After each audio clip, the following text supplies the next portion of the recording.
Welcome to my show. My name is Marcell Johnson, and this is a Freedom Experience.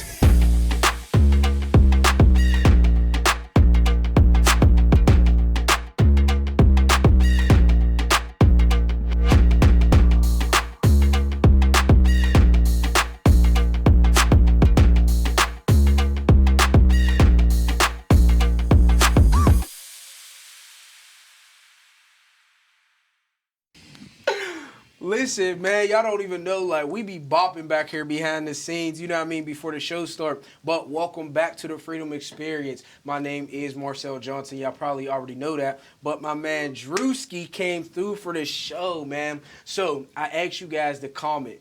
You feel me? Like, write something like, oh, we love it, something like that. Go find the red button, subscribe, and then share the video with your family, with your peoples, because it's important, the wisdom and the jewels that we drop in. You know what I'm saying? This is eternal talk right here. So share this wisdom. Welcome back. So I got my boy Drewski, you know what I'm saying, on the show. So, man, what's up, Drew? Hold up. Let me properly give him the introduction. You know I like to do that. So, my boy Drew, man, first of all, he's a husband. He's a father. He's a business owner, he's a barber, but most importantly, he is a man of God. Amen. Boom. Bro, that man of God just hit blessing. different. It's a blessing. That's first. That's first. Yeah. That's first. You know what I mean? Yeah. Save the best for last. Yeah. That's what we do. So, bro, I wanted to get into, man, like, first of all, I just wanted to honor you. I like to bring people on my show to really honor them, to kind of just feed into their identity, to remind them who they are. And I just want to tell you, bro, like, you are really a manifested child of God. Like, you literally have God's spirit inside of you. You are a light, bro. Everybody that comes to your shop, everybody that talks about you, they're able to see your light. They're able to see the impact, the influence, and the genuine love you give to people. I know Drew from back in the day, right? So back in the day, one thing that I could really say I always remembered about Drew is, A, he was funny.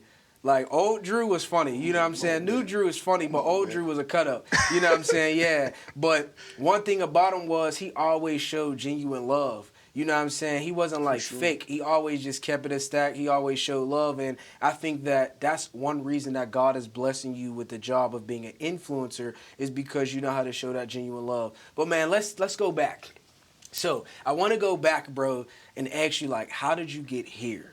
Being a father, being a husband, being a business owner of a shop, bro. I mean, the only reason I'm here is because of submitting myself to Christ. That's the center of my life. Yeah. You know, without Christ being the center, without him coming in and shutting down, you know, my agenda, Yeah. you know, there's none of this. You know, there's no, you know, meeting up with you here. Yeah. You know, there's none of that. You know, so that's, you know, first and foremost, that's the foundation is Christ. How important is it for Christ to be the foundation, bro? It's the most important. It's essential to life. It's essential to life and death. Wow. It's essential to, I mean, every area of your life. I mean, we were created to not be separated from him. Wow, so, that was deep. you know, disconnection from him is, you know, Like pointless, like just a continual, frustrated, dying life.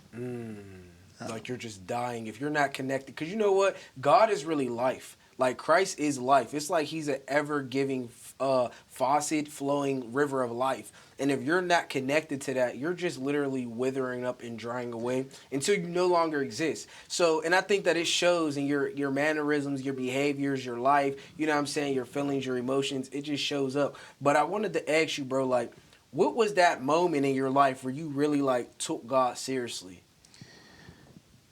You know, it was that moment where I think everything that, I know that everything that I was pursuing, and a lot of that was the strength of friendships, when that world closed in on me, is where the only option that was really made available that was left was really a group of people that God showed me that really do know his type of love. Yeah. A group of people that he would show me, or the people that will love me and help me along in life that I just kind of looked at as, not really interesting to me. Wow. I was chasing, friendships of my own interests. Yeah. But I think the energy that I put into those friends when that closed in on me, that was my breaking point, because that's the motivation to why I did a lot of the nutty stuff I did, was for the strength of those relationships. Yeah, and I think when you think about it, it always goes back to acceptance. And I think people make so many bad decisions trying to be accepted by other people. We don't even realize that, but everybody in the world deals with this spirit of rejection. You just feel rejected from your family, your friends. You could be married, you could have the best mom, best dad, and you still have to break through that spirit of rejection. True. And a lot of times you do end up around the wrong type of people that's really not feeding your spirit. But thank God that my brother broke out of that, you know what I'm saying, and put himself around people who could feed his spirit. And you even got to be careful with them people. Because one day they feed your spirit and next day they draining your spirit. You know what I'm saying? So you got to be intentional that you're around people who are able to consistently give to you, or you know how to separate yourself long enough until they're able to refuel so they're not draining too much from you. But I wanted to ask you, bro, what are some major lessons that you learned over time? I know rejection and the right type of friendships, but what is something else that you would say is one of your biggest lessons that you've learned? I think one of the biggest lessons that I've learned at certain points, and I'm still learning, is to pay attention to the power of any lie that's being told to you to cause you to make decisions separate from God and who God says your identity really is. Wow, stop real quick. Give me an example. So, example, we could even, talk about the friends thing. That's how you said that could even shift over into, good friends and godly friends. Yeah. Decisions that you'll make to say, hey, you know what? I'm going to buy this type of car. I'm going to, spend a bunch of money in this direction because some voice is saying, this is what's accepted. This is what I need to do to be accepted in this group. Wow. You know what I'm saying? So the lie that really nobody even really says is just something that, a voice of spirit. A demon is really in your ear. Just voices that say, hey, this is what's accepted. Right. So do this. Wow. So you're learning to be able to listen to that voice. You got to shut that down, I think, Come on. Season after season. I don't think that there's ever really an arrival to being able to shut down a voice that threatens identity. Come on. You know what I mean? Bro, and listen, this is why God tells us that all of us, not just creation, but even us are yearning to be transformed into glory, because the whole time on earth, you have to fight these invisible spirits who are telling you lies. Yeah. And you have to keep on putting God's word over top of it, shutting it down. And then you get tired. Sometimes you get confused. Sometimes you get deceived. But the grace of God always allows for you to get back up. So what is some of the major things? Give me one thing that you really fail in, and then you got back up. And you can share with the people to tell them, like, they could get back up. One thing that I failed or failed? Just either or. Like, you took a stumble in that area, and then you got back up. That somebody at home could really benefit from, of being able to use your life as a testimony. Well, I think one of the things that failure continues to happen is just being a good husband. Okay. A lot of people in marriages don't realize it's a covenant, and that means you're accepting somebody till death do you part. And you're going to have ups and downs, whether it's infidelity, whether it's just being mistreated, whether it's just like neglect, abandonment. I feel like in a marriage, you really have to realize this is an eternal thing. It is. And to realize that you gotta be who your partner needs. Wow. That's the failing part, is not always showing up to your position that you're called to. Wow. And so that's where the failure, but getting back up, cleaning it up, being better at being who your spouse Yeah. needs for you to be, and you know, Facts. whatever you need to balance with them, you know, whatever Yeah. whatever makes the marriage a success. I think a lot of men fail in their marriage at one point.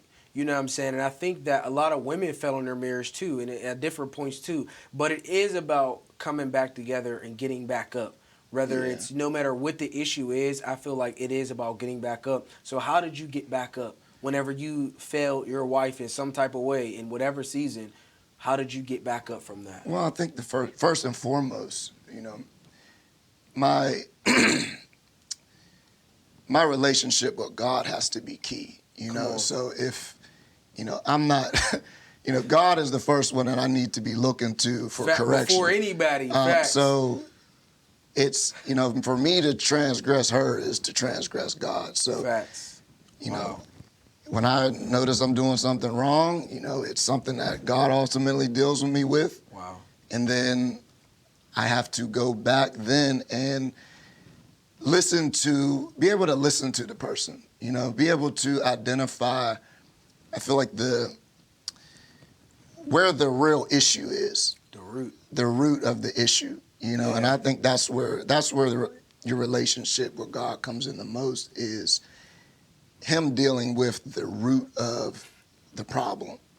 And 'Cause then he's a- being able to go back and say, hey, well, you know what, this argument really wasn't about the argument at hand. It was really about you and your ego, or you and your pride. Yeah. You know, so being able to be like, okay, or you and your anger, you know, you and something that you're frustrated with. Wow. So going back and realizing that, to be like, okay, This is where I need to grow from. Yeah. I think, like, you're right. When you fail in any area, it's God who opens up your eyes. I love the Bible verse that says, first take the plank out of your own eye. True. And then you'll see clearly how to take it out your brother's. You have to humble yourself, realize that you failed in some capacity. And then, like you said, God will show you the root of the problem, and then you can get back up. I love that, bro. So I wanted to get into this business owning stuff, bro. Like, you being a barber, you open up a business. Like, my bro, like, he's really known. If you're seeing this and you live in Pittsburgh, you probably know who Drew is. You know what I'm saying? But shout out to Drew. Shout out to his shop. You know what I'm saying? Go check my bro out. Yeah.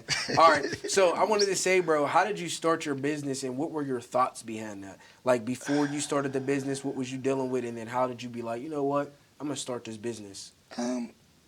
you know, I was working for a barber shop for a while. Yeah. I set out as a barber to open up a barber shop, but Okay. I think the That was the goal. the idea was to at least, you know, start with getting my license, worked at a place for a while. I mean, that was the vision. Yeah. When I was working at where I was working at, it was so good. There was a time where I just really started losing that vision because it was good where I was at. Wow. But maturity happens, you get experience, you start seeing that things don't technically have to be the way that you planned it out to be. Okay. You know, they don't got to be exactly how you've imagined it to be for it to be right. Yeah. And so Yeah. things were starting to open up, understanding was starting to open up that I think so the threat was, hey, if I can't do it like this, then I probably shouldn't do it at all or don't want to.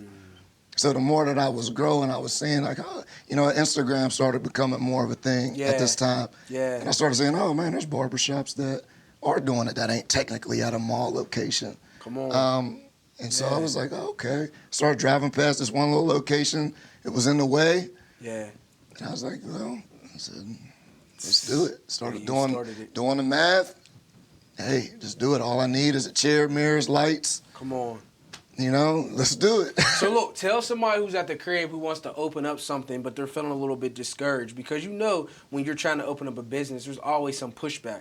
How were you able to push through that? Encourage them, tell them what to do. You know what I'm saying? They want to start a business, they're feeling a little bit discouraged, and they need some encouragement. What would you tell them? I would tell you to, I mean, the realest answer is to just, if it's your vision, and if it's something that you're supposed to be doing, Yeah. I mean, you just got to keep on doing it. And if it's not something that you are truly supposed to be doing, Yeah. you know, that's a different story. But if if this is your passion, then you have to find a way and utilize the resources around you. I mean, that's what pushback is. It's just something not going as originally planned. Yep. So look around, look at your resources and maximize resources. Because there's always something, even my wife says, something that she learned, there's always, that thing that you need to move to the next level is always there. Wow. You have what you need to move on. You just got to look around and see what it is. That's fire. And it was crazy that it goes into the next question. I was going to ask you, what role does your wife play and how important is it? Like, how important are wives? Oh, man. I'll tell you, all the way real. Keep it stacked. Keep it stacked. Listen, what you see, what anybody has seen that knows me is a lot of her. She might not be seen in it, but, just like you don't see the heart, it has pretty much everything to do with the body. So basically, her role is your heart. Oh, man, I'd say it's 75%.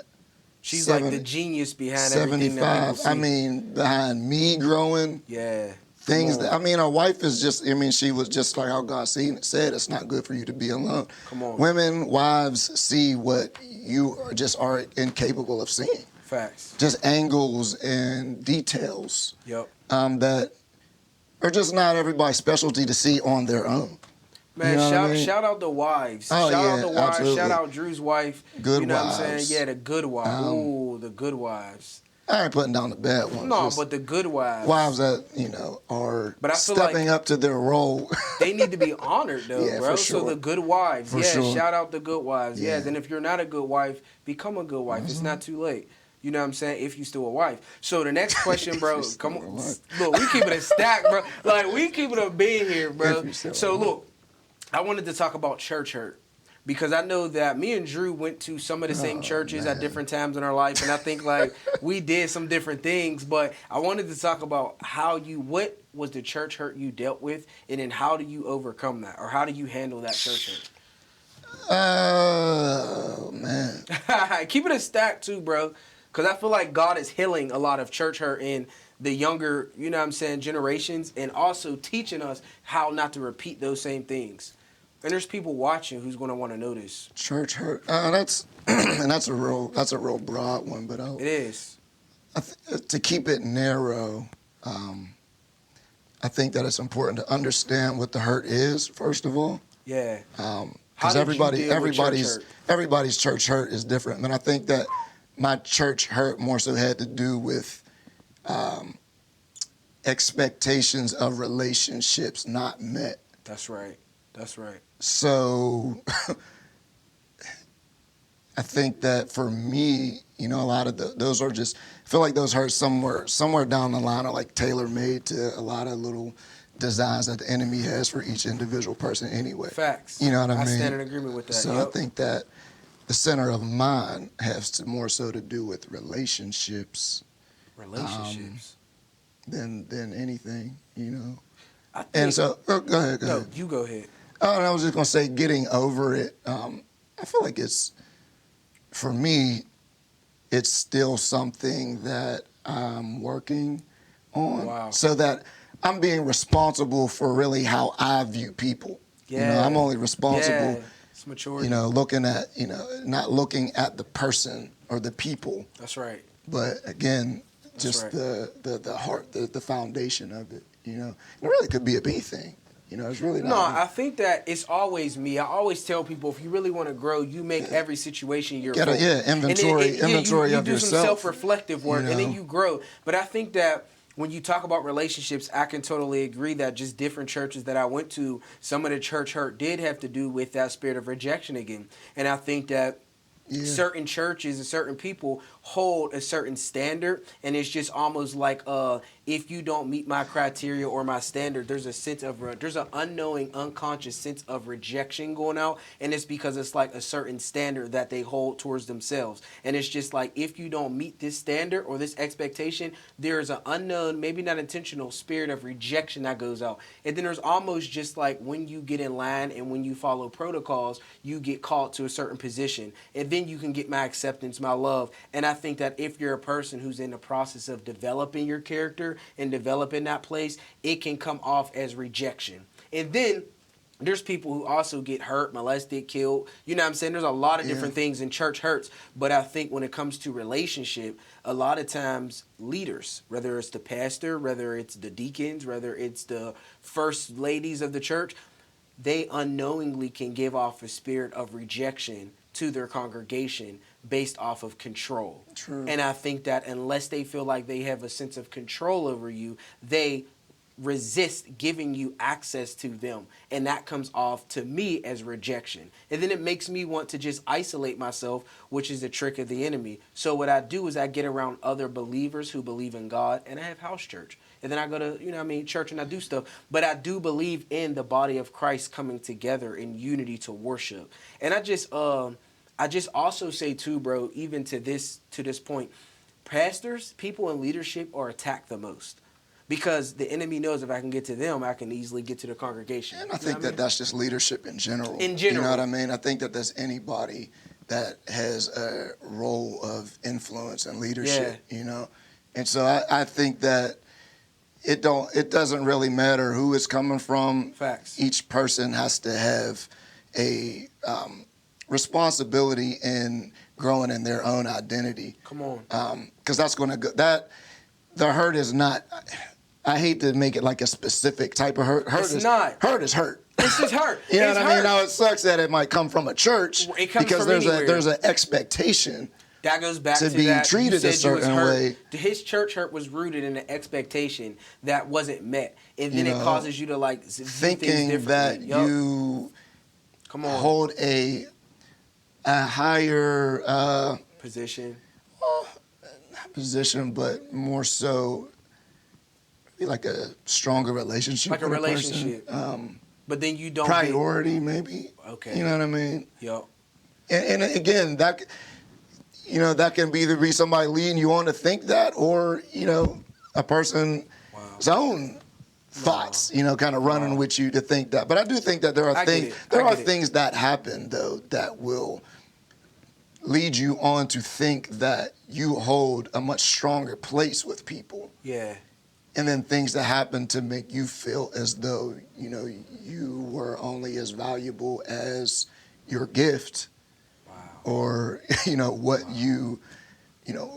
what potential we saw. You know what I mean? Yeah. But if you take that, though, I mean, you can generalize that, just maybe feeling used, or. Wow. Bro. So things that will kind of make you feel like, oh, man, like, oh, this was all I was worth? Oh, okay. Wow. Because... when stuff hits the fan, it's like, oh. Yeah. Like, where's the love at? Where's the genuine love that I thought I was going to get? The understanding to separate me or the people from, a agenda or,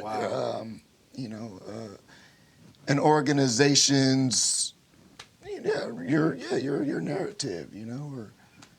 I think that a lot of times, God will get the glory out of all of this, because all it does, rejection just pushes you back into the hand of God for him to love on you and cause you to be accepted. And that's what I was able to see in my own personal life. So I encourage anybody who feels rejected from their mom, their dad, their church, whoever, get into the presence of God and let him heal you with that love and unconditional acceptance. And then you can't go wrong. And then you'll see that everybody are just flawed human beings, and they all need the love and the acceptance that, they refuse to give out.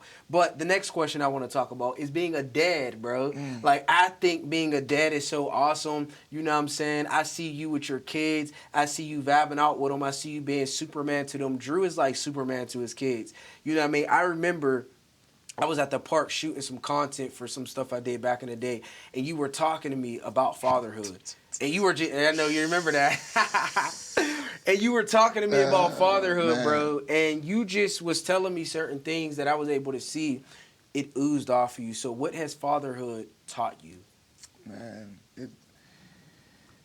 it's teaching me that. It's teaching. Yeah, it's I don't. Taught means I'm.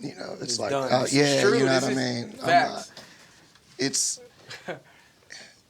It's teaching me that there's a huge responsibility to make sure that my sons have they have the tools to become the leaders Wow. that God created them to be, the life skills that they're going to need to lead, and it's a desirable responsibility, and it's one that always just makes the standard, and I love it, and I'm glad that I'm able to see that, but that's what it's teaching me. It's teaching me as to how much is necessary for me to get things right, keep things together. It motivates you. Yeah, to be a better because father. of how important it is, what baton I'm passing to them. You know? What would you tell your kids if God was to take you to heaven and you left your legacy on earth, a short life, right? What is something that you would want your kids to know? What would you leave behind? Give them talk to your kids and tell us just a short sentence of what you would want them to know if God brought you to heaven. Man, I would want them to know that, their love for righteousness just has to be key. Their love for God's will, His word is just the essential to life that they're going to need, like more than anything, as everything else will flow from that. From that point, love righteousness, man. Love holiness. Love God. Yeah. Above everything else, everything else will flow from there. That's solid. That's solid. If I could leave it like any nugget that's worth anything, it would be that. I love that. Just like love righteousness and put God first. So I want to play a game, bro. You ready? All right. So this is the game. It's a game that's like, usually, especially in the black culture, we say stuff like this. You know what? Like, we say that, so the game's called You Know What. You feel me? So, somebody sit in your chair, they get a cut, you know what I'm saying? They come to the shop, they sit in the chair, you know what I'm saying? You do all the works on them, you give them right, you know what I'm saying? You do the Beijing, you get them crispy, you take your time, you know what I mean? So, but then they say they can't pay you. They be like, oh, bro, I don't even got it, bro. I thought I had the money on me, bro, but the boys ain't even got it on them. What do you say? But you gotta start the sentence off, you know what? And then you gotta tell us what you would do.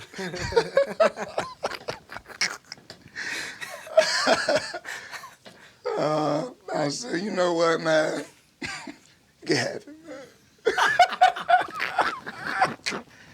Yeah, you know what? Enjoy it, man. You got it, bro. Just go pay ahead, it bro. forward. Whenever you get it, pay it to somebody else. That's love, though, bro. Like, all right. I feel like that's definitely. That's love. Definitely something. Because everybody's not going to give that response. You feel me? So that was love. Like, but don't go sit in this chair, you know what I mean, expecting free cuts because it might not go that way. Now 2 times. Yeah, now 2 times. Hold on. He said now if you come a second time with it, now there's a problem. Yeah, that's a difference, you know what? I feel it. All right, bro. So working out the mindset of humility is something that I know that you're a really big advocate for. Like you're always trying to humble yourself. You're always trying to grow and see things from a different perspective.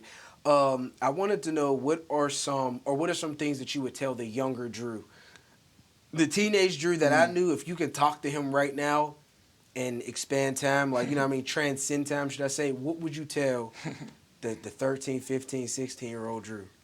Ooh, man. That's a mouthful. Yeah, go ahead. Just don't know all the answers, Drew. Talk to him, because there's somebody right there in that position that needs to be talked to. Man, I would tell the younger Drew to maximize every opportunity that is there to be educated. Yeah. Maximize your relationship with your parents. Wow. Okay. Yield more to, the authorities, and take that authority as valuable. Yeah. And love education. Love knowledge. Love that. Love wisdom. Look at it as valuable. It's more precious than anything. Yeah. At that age, yeah. So that's what you would tell young and Drewski. be, I think ultimately, be absolutely happy with yourself. Come on. You know what I mean? Acceptance. Accept yourself. Be comfortable and so secure with who you're created to be.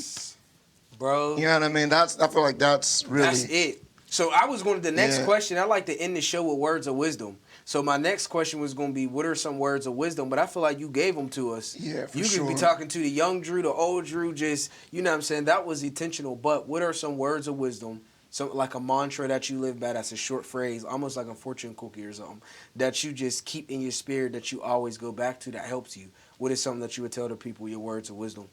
Not to be ashamed of who you are.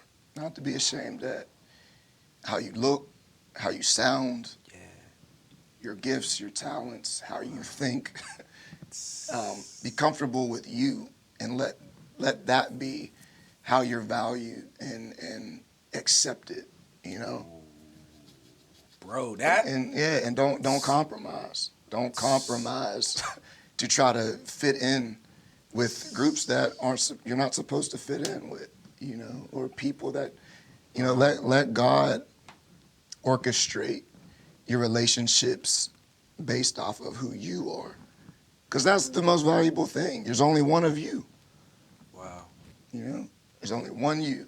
It's like when you be your real self, the whole world That's freedom. Responds. You feel me? That's freedom. The whole world responds, and it almost like serves you, the right people, the right places, Bro, things. I remember when I really started following God, the biggest weight that was off of my shoulders, no lie, was that I can actually be free to be myself.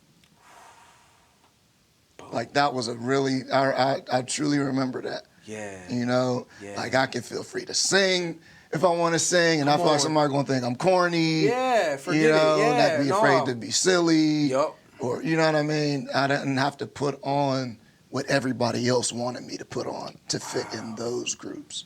Take your mask off. Be yourself. Yeah. If you want to be goofy, if you want to sing, if you know how to dance, you know what I'm saying? Don't hide that. Don't hide your gifts. Be your real self. It don't matter about what nobody think about you. God created you to be you. And be like my bro Drewski, man. It's time. Y'all already know my mantra. You know what I'm saying? It's time. Find freedom. It's time. Find God. I love y'all, man. Thank you for tuning in, man. I appreciate y'all. I love y'all. And, man, make sure you comment, like, and subscribe. Peace. Peace. A freedom experience.